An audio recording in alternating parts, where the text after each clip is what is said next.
I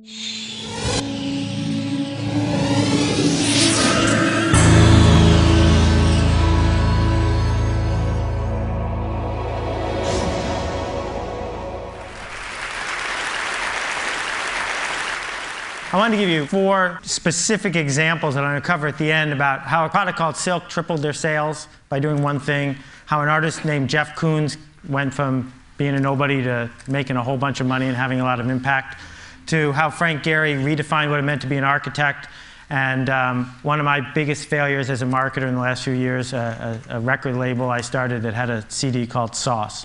But before I can do that, I got to tell you about sliced bread and a guy named Otto Rohwedder.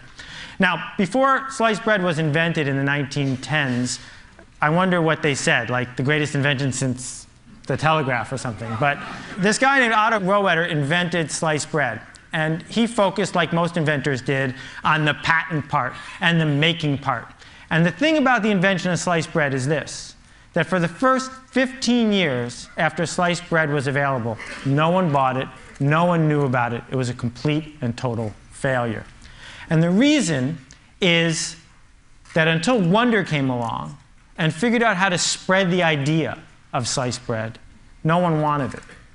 That the success of sliced bread, like the success of almost everything we've been talking about at this conference, is not always about what the patent is like or what the factory is like. It's about, can you get your idea to spread or not? And I think that the way you're going to get what you want or cause the change that you want to change to happen is you're going to figure out a way to get your ideas to spread. And it doesn't matter to me whether you're running a coffee shop or you're an intellectual or you're in business or flying hot air balloons. I think that all this stuff applies to everybody regardless of what we do. That what we are living in is a century of idea diffusion. That people who can spread ideas, regardless of what those ideas are, win. And when I talk about it, I usually pick business because they make the best pictures that you can put in your presentation and because it's the easiest sort of way to keep score. But I want you to forgive me when I use these examples because I'm talking about anything that you decide to spend your time to do. At the heart of spreading ideas is TV and stuff like TV. TV and mass media made it really easy to spread ideas in a certain way. I call it the TV industrial complex. And the way the TV industrial complex works is you buy some ads, interrupt some people, that gets you distribution. You use the distribution you get to sell more products. You take the profit from that to buy more ads. And it goes around and around and around the same way the military industrial complex worked a long time ago. That model of, and we heard it yesterday, if we could only get on the home page of Google, if we could only figure out how to get promoted there, if we could only figure out how to grab that person by the throat and tell them about what we want to do, if we could do that, then everyone would pay attention, we would win. Well, this TV industrial complex informed my entire childhood and probably yours. I mean, all of these products succeeded because someone figured out how to touch people in a way that they weren't expecting, in a way they didn't necessarily want, with an ad over and over and over again until they bought it. And the thing that's happened is they canceled the TV industrial complex.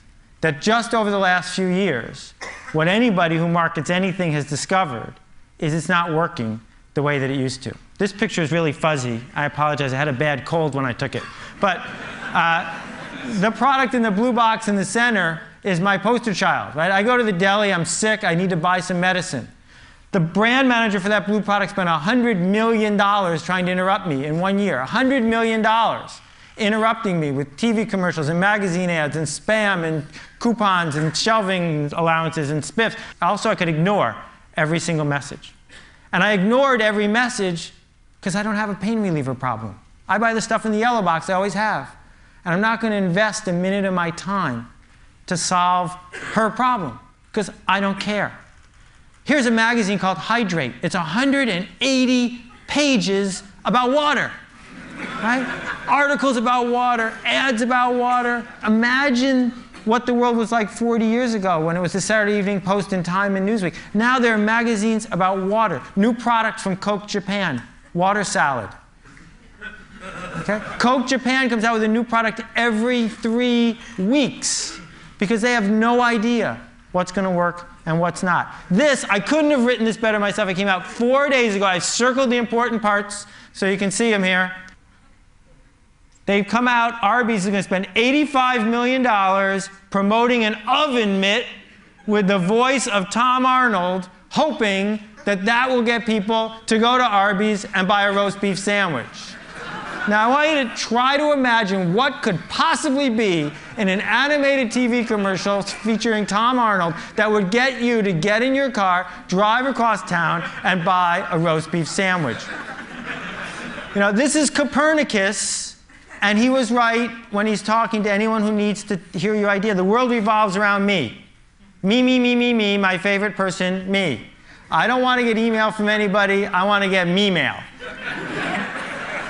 So consumers, and I don't just mean people who buy stuff at the Safeway. I mean people at the Defense Department who might buy something, or people at, the New Yorker who might print your article. Consumers don't care about you at all. They just don't care. Part of the reason is they got way more choices than they used to and way less time. And in a world where we have too many choices and too little time, the obvious thing to do is just ignore stuff.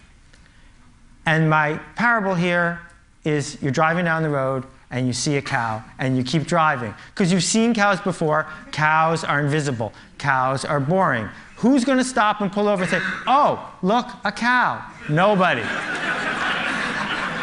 But if the cow was purple, isn't that a great special effect? I could do that again if you wanted. If the cow was purple, you'd notice it for a while. I mean, if all cows are purple, then you get bored with those too.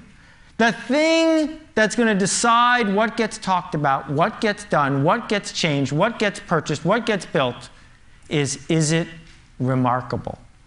And remarkable is a really cool word because we think it just means neat. But it also means worth making a remark about.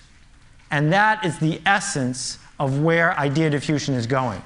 That two of the hottest cars in the United States is a $55,000 giant car, big enough to hold a Mini in its trunk. People are paying full price for both, and the only thing they have in common is that they don't have anything in common. Every week, the #1 best-selling DVD in America changes. It's never The Godfather, it's never Citizen Kane, it's always some third-rate movie with some second-rate star. But the reason it's #1 is because that's the week it came out. Because it's new, because it's fresh, because people saw it and said, I didn't know that was there, and they noticed it. Two of the big success stories the last 20 years in retail. One sells things that are super expensive in a blue box, and one sells things that are as cheap as they can make them. The only thing they have in common is that they're different. We're now in the fashion business. No matter what we do for a living, we're in the fashion business. And the thing is, people in the fashion business know what it's like to be in the fashion business. They're used to it. The rest of us have to figure out how to think that way, how to understand that it's not about interrupting people with big full-page ads or insisting on meetings with people, but it's a totally different sort of process that determines which ideas spread and which ones don't. This chair, they sold $1 billion worth of Aeron chairs by reinventing what it meant to sell a chair. They turned a chair from something the purchasing department bought to something that was a status symbol about where you sat at work. This guy